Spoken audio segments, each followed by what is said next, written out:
केदारनाथ के कपाट खुलने से पहले हुआ बड़ा चमत्कार। जो नजारा देखने को मिला उसे देखकर सभी की रूह कांप गई। दोस्तों, केदारनाथ साक्षात शिवजी का धाम, दुर्गम पहाड़ों के बीच में ऊंची ऊंची हिमालयों की चोटी के बीच में बसा यह केदारनाथ धाम अपने अंदर कई रहस्यों को समेटे बैठा है।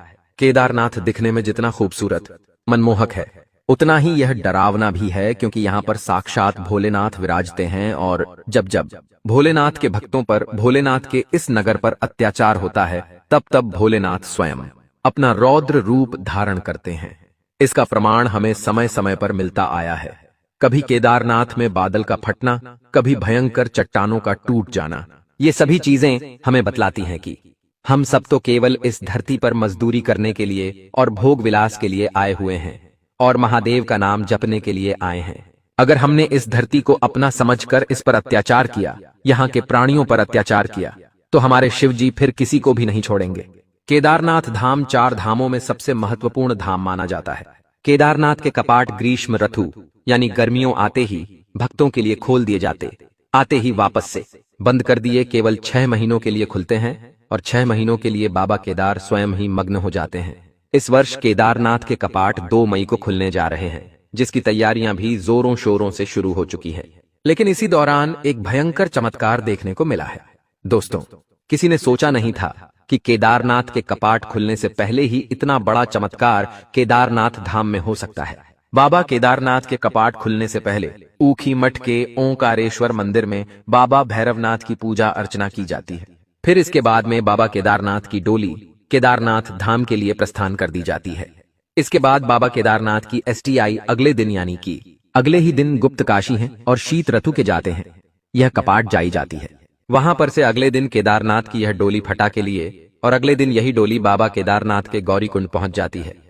फिर ठीक अगले दिन यह केदारनाथ की डोली गौरीकुंड से केदारनाथ धाम पहुंच जाती है और अगले ही दिन बाबा केदारनाथ के कपाट खोल दिए जाते हैं।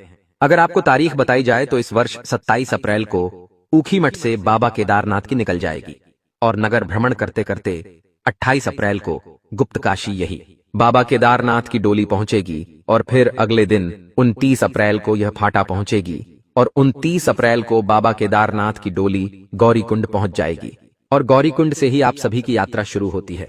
आपको बता दें कि गौरीकुंड से लगभग 16 से 20 किलोमीटर की कठिन चढ़ाई, कठिन यात्रा करने के पश्चात ही बाबा केदारनाथ धाम के दर्शन हम पाते हैं। दोस्तों, और यही केदारनाथ की डोली 1 मई के दिन केदारनाथ धाम पहुंच जाएगी और फिर अगले दिन सुबह 2 तारीख को सुबह 7 बजे ब्रह्म मुहूर्त में बाबा केदारनाथ मंदिर के कपाट खोल दिए जाएंगे। आपको हम बता दें कि जब बाबा केदारनाथ धाम के कपाट खोले जाते हैं तो पूरे प्रांगण में बाबा केदारनाथ का जयकारा लगाया जाता है, ढोल नगाड़ों की आवाजें गूंजती हैं। इसके बाद भक्त बाबा केदारनाथ के दर्शन कर पाते हैं। लेकिन इसके पीछे भी एक बहुत बड़ा रहस्य है। आखिर इस तरह से डोली क्यों जाती है और आखिर क्यों केदारनाथ की जाने के पश्चात ही केदारनाथ बाबा के दर्शन हम कर पाते हैं और आखिर कपाट बंद होने के पश्चात क्या होता है, सारी जानकारी मिलेंगे और उस बड़े चमत्कार के बारे में भी हम आपको बताएंगे, जिसकी चर्चा आज पूरे उत्तराखंड में हो रही है। दोस्तों, हर साल 6 महीने के लिए केदारनाथ धाम के कपाट खोले जाते हैं और करोड़ों की संख्या में भक्त बाबा के दर्शन करने आते हैं।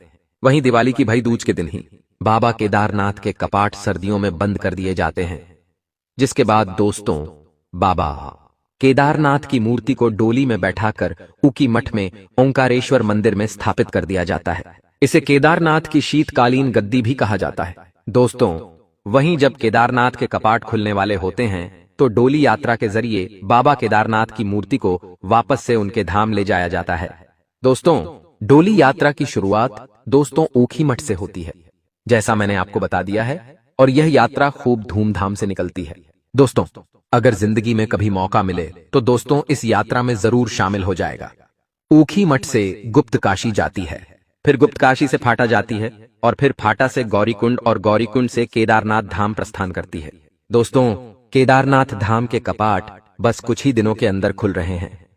क्या आप भी केदारनाथ धाम जाने वाले हैं? कमेंट में लिख के हमें जरूर बताएगा। लेकिन एक बहुत बड़ा चमत्कार अभी हाल ही में केदारनाथ की घाटियों में घटा है। केदारनाथ धाम जो 6 महीनों के लिए सर्दियों में बंद रहता है, यूं समझ लीजिए पूरी तरह से बाबा केदारनाथ बर्फ में विलीन हो जाते हैं। चारों तरफ बर्फ की चट्टानें जम जाती हैं। फिर कोई धर्मशाला हो, कोई दुकान हो, सभी बर्फ की चादर में ढक जाते हैं। इसलिए सभी लोग केदारनाथ धाम को खाली करके सर्दियों के पहले ही नीचे गौरीकुंड आ जाते हैं।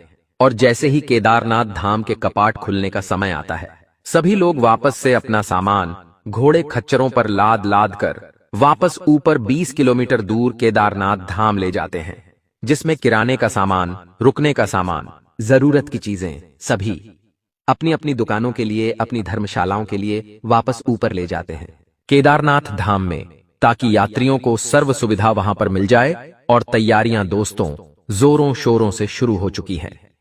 इसी बीच महावीर नाम का एक पहाड़ी, जो कि बाबा केदारनाथ धाम में ही तंबू लगाकर चाय, बिस्किट और परांठे बेचने का कार्य करता है, वह अपना सामान घोड़े खच्चरों पर लाद लाद कर ऊपर बाबा केदारनाथ धाम ले जा रहा था।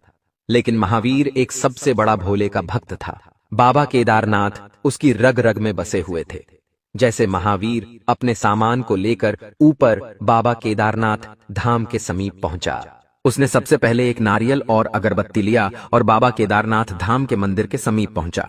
बाबा केदारनाथ को वह नारियल अर्पित किया और जोड़ का जयकारा लगाकर उस नारियल को फोड़ दिया और बाबा केदारनाथ को कहा कि हे बाबा केदारनाथ, इस बार मैं आपकी कृपा से एक अच्छा व्यापार कर पाऊं और सभी भक्तों की अच्छे से सेवा भी कर पाऊं और अपने परिवार के लिए एक अच्छा राशि ले जा पाऊं।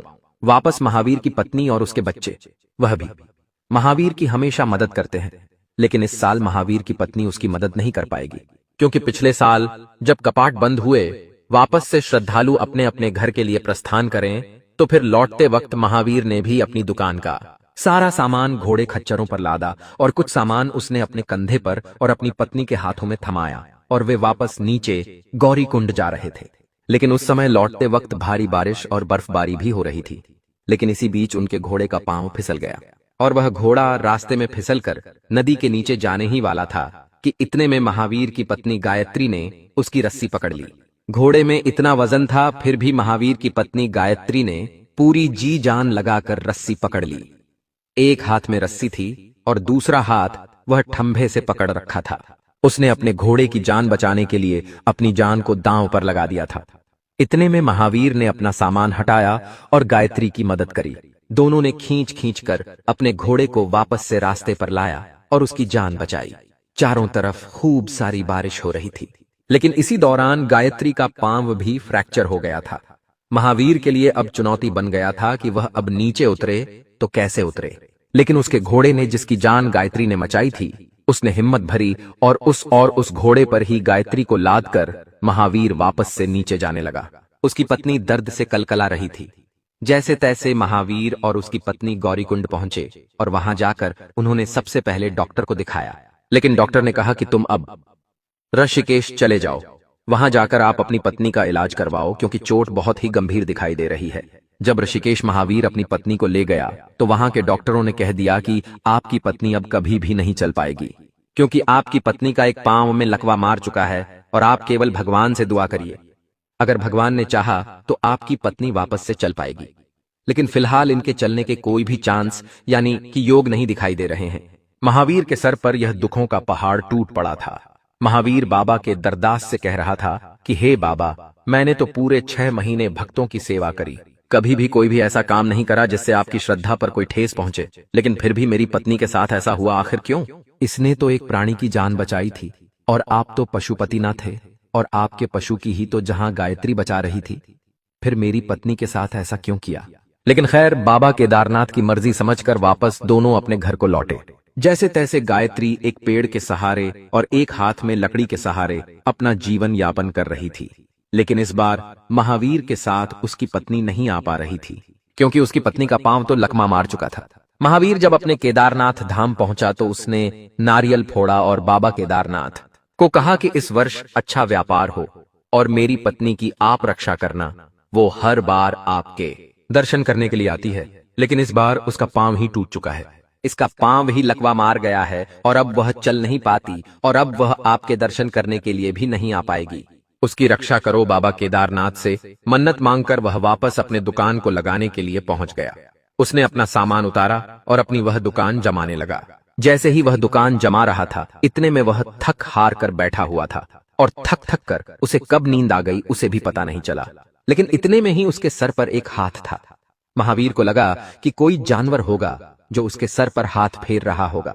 महावीर की एकदम से नींद खुली और उसने देखा कि उसके सामने तो उसकी पत्नी है। महावीर समझ नहीं पाया कि आखिर यह कैसे हो सकता है। महावीर तुरंत उठ खड़ा हुआ।